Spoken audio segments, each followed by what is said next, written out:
Hey, everybody, and welcome to Essential Dynamics. I'm Bryn Griffiths, and joining us is the guy who's on this all the time, and that is Derek Hudson, because he explains it all to us. How you doing? Hey, Bryn, great to be on. I don't know if I explain, but I do like to knock things around, and I really enjoy our conversations. So thank you for being with me again today. Well, our first episode in 2026 was a wowzer for me. I really loved it. I thought it was great. And then today, I see our topic.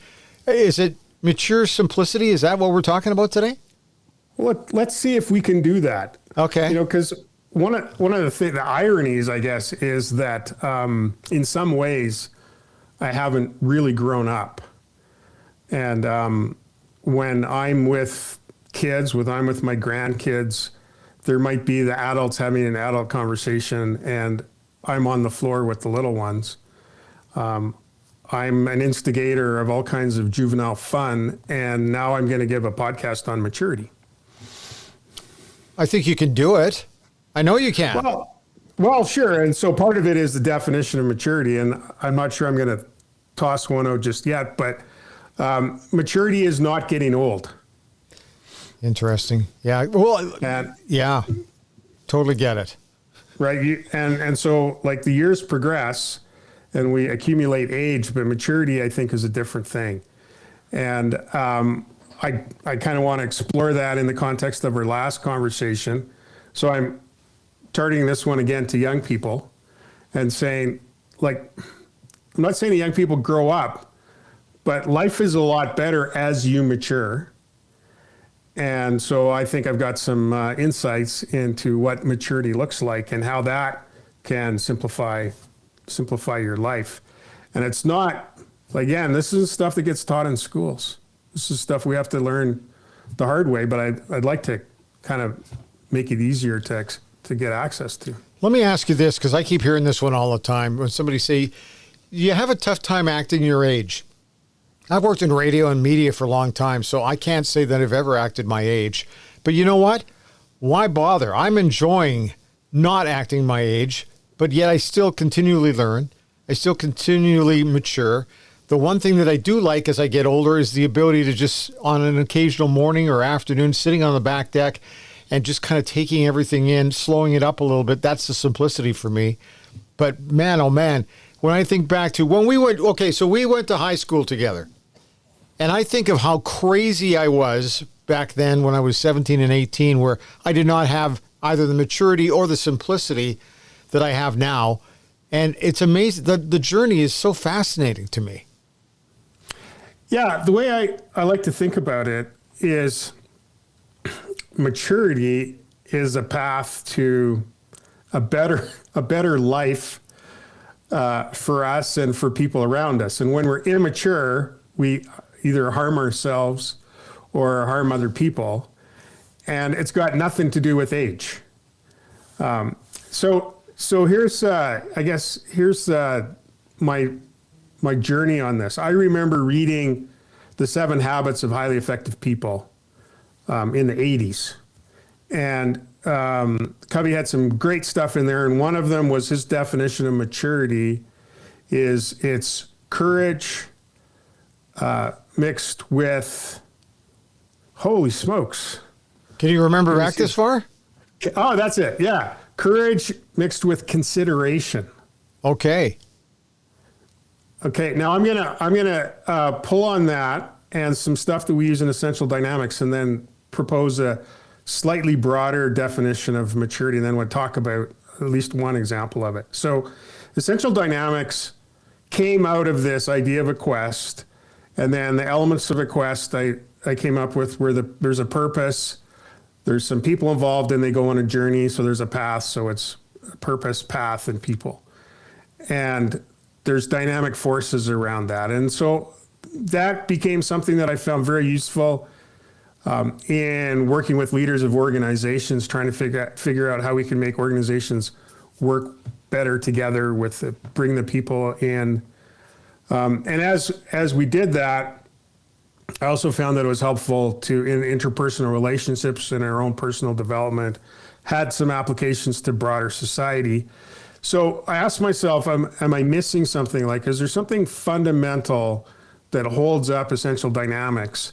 If I had that, then I could be confident that essential dynamics, kind of had staying power. So I came up with 3 assumptions, which I then elevated to the status of an axiom, because I think they're foundational to essential dynamics. And there's 3 of them, and they all relate to maturity in different ways. And the first one is what I call natural law, which is that the universe is discoverable. We don't know all of the laws of the universe, and we can learn a law at sort of a level and then find out there's actually more to it.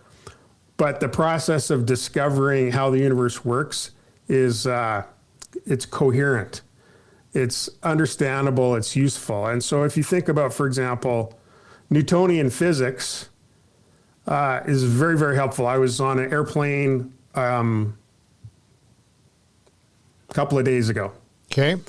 And I'm really glad that Newtonian physics has helped us figure out things like, thrust and attitude and altitude and stuff like that. And we're able to get places we want to go. And, despite the fact that we're in the same city, there's no doubt that there's satellites involved in the work that we do when we have online meetings. And that's all based on Newtonian physics. But later on, relativity was discovered, and then quantum physics, and there's all these layers of truth, of reality out there that are there, ours to discover. So the first thing is that there are useful things that we can learn about the universe, and once we learn, that we can rely on them. That's natural law. Second thing is agency, which is we can choose how we interact with those natural laws. And in any situation, human beings have a choice. Sometimes it's a moral choice. Sometimes maybe it's not between good and evil, but we can make a choice, and then we can count on the natural laws to dispense the consequences. Right. And there's uncertainty for sure, but we can choose. And then the third thing is what I call abundance. And you put the other 2 together, and it's basically that we have the opportunity to make choices that make things better.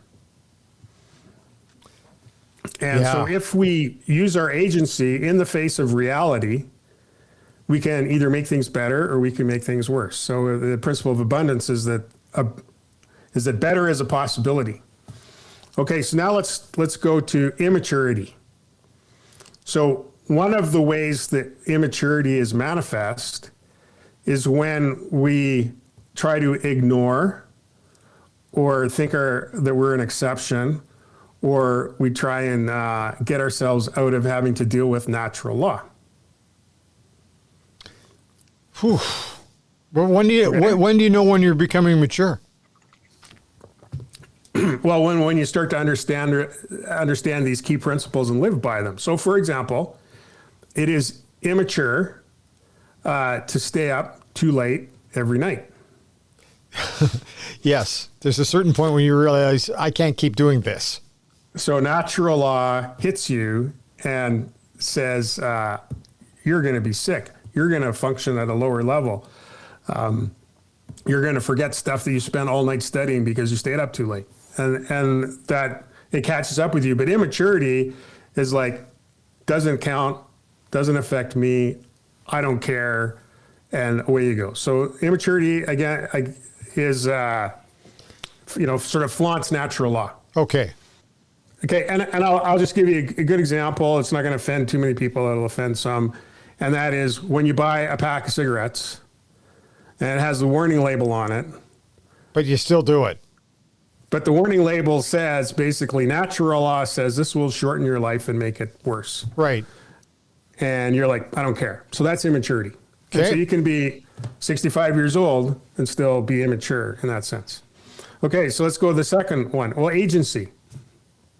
Agency is we get to make choices. So being immature is one of 2 things. One is not recognizing our agency and saying, that person makes me so mad. Or there was nothing I could do. Or I'm a victim in this. It's not fair. I blame my parents. I blame the school system. The cops are out to get me. Whatever it is, not honoring your agency in the best way is immature. Great examples there. Yeah. Okay. And then the third one, abundance, is there are things that we can do to make things better for us and for other people. Sometimes there's work and pain involved. Sometimes there's patience. We can do something and not have an immediate good consequence, but still do it because we have faith that ultimately we're going to change the situation for the better. You and I were talking before we got on the air about young people in the context of financial awareness and financial planning. And if you have an abundance approach and you look at natural laws and agency, if you can get interest working for you instead of against you, then you can accumulate resources instead of having to pay someone else interest for your, consumption of stuff you can't afford. So here we have three axioms. We have natural law, and it's immature to pretend or ignore or not understand natural law. We have agency, and it's immature to not assume our agency and assume that we're a victim of circumstance, that we don't have choice. Certainly our choices are always limited to less things than we'd like, but we ultimately have agency to choose our reaction in any situation. And then abundance, it's more mature to seek for higher levels of benefit to us and our society around us if we're mature. So this is the definition that I kind of put together. Is maturity is a capacity to see reality clearly, accept the limitations we have without resentment, and then act responsibly to seek for the betterment of our situation and others, or what I like to say is to seek flow. And so maturity comes from accepting natural laws, exercising agency wisely, even when it's hard, and then being patient enough to try to get this good result through the idea of abundance. That is a lot of stuff to put together, though, Derek. Well, and I've been at it a long time, and this is why I want to talk to young people, is to say, I've thought this through. I'm relying on the wisdom of the ages. I'm not coming up with this stuff. But as a young person, if you can say, I'm 16 years old and I don't like doing dumb things. I see my friends doing dumb things and I want to kind of avoid that, but I still want to be a kid. Well, you don't have to be a boring 40-year-old or an even more boring 65-year-old. But you also don't have to be dumb. So what do? Well, let's try and go for maturity. When you say you're wise beyond your years, all does that mean is you're saying, I watch a lot of people get hurt doing that, so I'm not going to do that. But I can choose this in that situation, and this is going to make it better. Like, for example, in an interpersonal conflict, there are ways that we treat people that are more likely to bring upon ourselves and upon them, more pain and suffering. Right. And we can choose our response in any situation to either escalate or to bring things down a notch. And if it's our goal to make things better, there are choices we can make that can do that. And that's maturity. And that could be on the soccer field when you're 16, and it could be in the boardroom when you're 60. Wow. Hey, listen, I have to go by what I've gone through, and that is you just have to learn the hard way. There's no shortcuts. At least that's the way I see it, is that you just have to recognize, why did I do that? I think I did that, not long ago. And after a few of those, I start to go, okay, well, maybe I got to do a bit of a refocus here. Well, Bryn, I agree. You have to learn the hard way. But the thing is that you also can not learn. Oh, sure. The hard way, right? So if you're going to do it the hard way, pay attention and learn from it. And what I'm trying to do is not to help young people avoid hard things, but to, be mature in the sense that if you're paying attention, you can learn from your experience and move on to the next thing. And if you're not paying attention, That's a big one.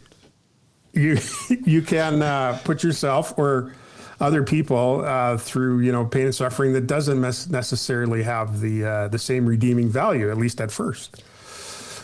Well, I have this problem, and that is, okay, so 19-year-old. And I see the 19-year-old going through exactly what I did. And I so desperately want to make sure that he doesn't go through it painfully as I did. But there's a process. There's a process here. So one of the things I like to do with that is let's teach people principles. Okay.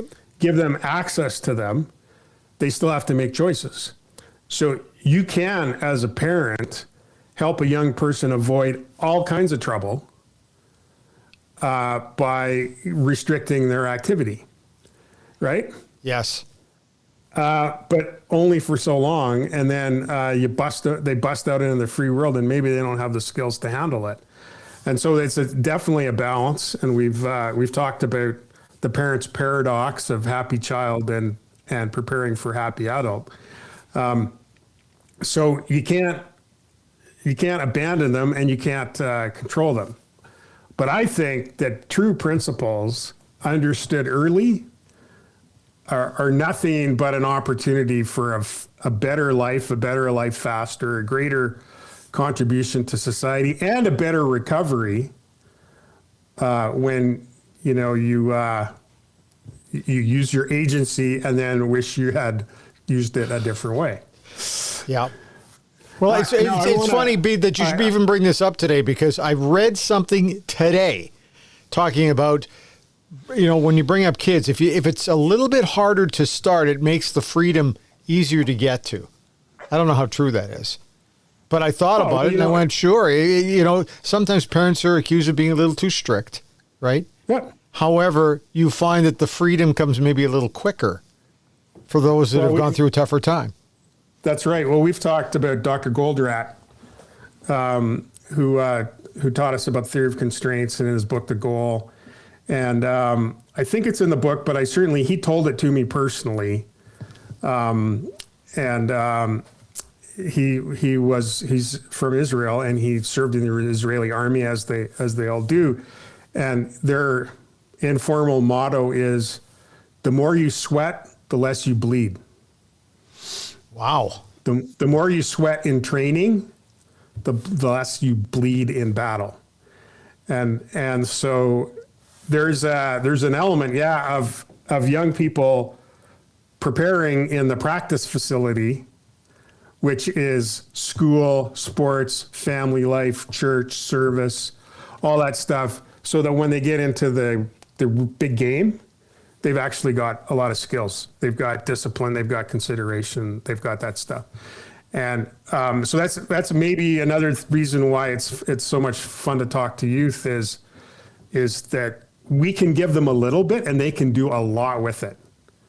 And we don't sit back and watch them thrash around without any guidelines. But on the other hand, we can't run their lives for them. So I find it fascinating. So do you want to share a story? Okay. From literature, and I'm not sure this is popular with young people, other than the musical Les Mis is a classic. Yes, it is. And the story behind it from Victor Hugo is also a classic, and it's a bit of a tough read, and you probably didn't have to do it in grade 10. But there's a lot there. So there's two characters. There's a movie, by the way, too, right? You could watch the movie. Yeah, you can watch the movie. That's right. You can watch the movie. And we've got Jean Valjean and Javert. And Jean Valjean starts out as a free citizen of France, but his sister's starving, his children are starving, and he steals bread to provide for the family and ends up in prison.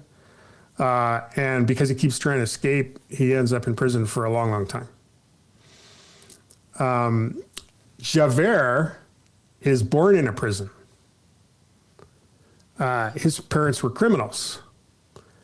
And Javert gets out of that situation and decides that he wants to live a righteous life, that he is a good person, not a bad person. Jean Valjean is on parole. And he ends up in a very tricky situation where there's someone's been accused of a thing that he did, and they don't know that it's him, and this man is going to be executed for the crime. But Valjean puts his hand up and says, no, actually, that was me. Frees the man, and then he takes off. So now he's a fugitive. And Javert, the upstanding police officer, is chasing him. So it's very clear at this point that there's a good guy and a bad guy. And Javert and Valjean have this confrontation, many of them, but eventually during the uprising, the student uprising, Valjean saves Javert's life. Now let's go back to this maturity and consideration thing. Valjean has learned natural law. He's overcome his weaknesses. He's been willing to sacrifice himself for others. He sees his enemy Javert in a tough situation, and he decides that he will save his life. Javert, on the other hand, this is the guy who's on the simplicity on the side of simplicity. Right is right, wrong is wrong. I'm the good guy, he's the bad guy. And that's it. And that's it. So Valjean has worked through all the complexity of all the moral dilemmas he's come through, and he says, this is who I am. I do the right thing to benefit others for the right reason without regard to the cost of my own life. And when those two collide, Javert can't handle it. Great point. Yep. He hasn't done the work to get to simplicity on the other side. He can't understand Valjean's motivations. His whole world blows up, and he decides he can't take it anymore. Jumps off the bridge. So what do we take from this? Well, a couple of things. One, I don't think maturity is about getting old. Okay. I think maturity is about understanding how the world works, taking our part in it, and then trying to do our best to raise the level of benefit to other people. And so we go back to Stephen Covey. It's courage, doing the hard thing, mixed with consideration, which is, having an eye out for other people. And I think that we learn that better from the stories than we learn from anything that we talked about in school. But I also think that if we understand the principles as young people, we can save ourselves and other people a lot of heartache. Not that we're always going to get it right. But if you're trying for that real simplicity and you're trying to, for maturity, even young people can be mature if they just practice these things. So I find it very interesting. Now, let me just put on my personal disclaimer. I said at the beginning that I'm in many ways immature. One of the challenges with this simplicity on the other side of complexity is once you really get there, you realize how much better a person you could be. But there's still a path for all of us. And what is it? Terry Warner says that we're in the best of all possible situations. Because we could decide today to do something that makes a difference in our life and someone else's life right away. So about a month ago, had an opportunity, of course, to watch It's a Wonderful Life with Jimmy Stewart, which everyone says is a great Christmas movie. And I always say, sure, but for me, it's a great life story. And that is, when you're talking about, I wish I'd never been born. And then you realize the contacts that you had with so many other people. And that if you weren't there to maybe help them or gently guide them, or I guess, guide them without even knowing that you're doing it, what kind of world would we be living in? And to me, I take so much out of that one particular movie. And here again, stories. It's a great story for me that just reminds me that we can make an impact on everybody that we touch, whether we know that we're touching them or not. I hate to do this late in the episode, but I want to highlight that It's a Wonderful Life and A Christmas Carol, in both cases, the individuals are pulled out of their lives. Yes. So that they can look back and see the system, because you can't see it when you're inside.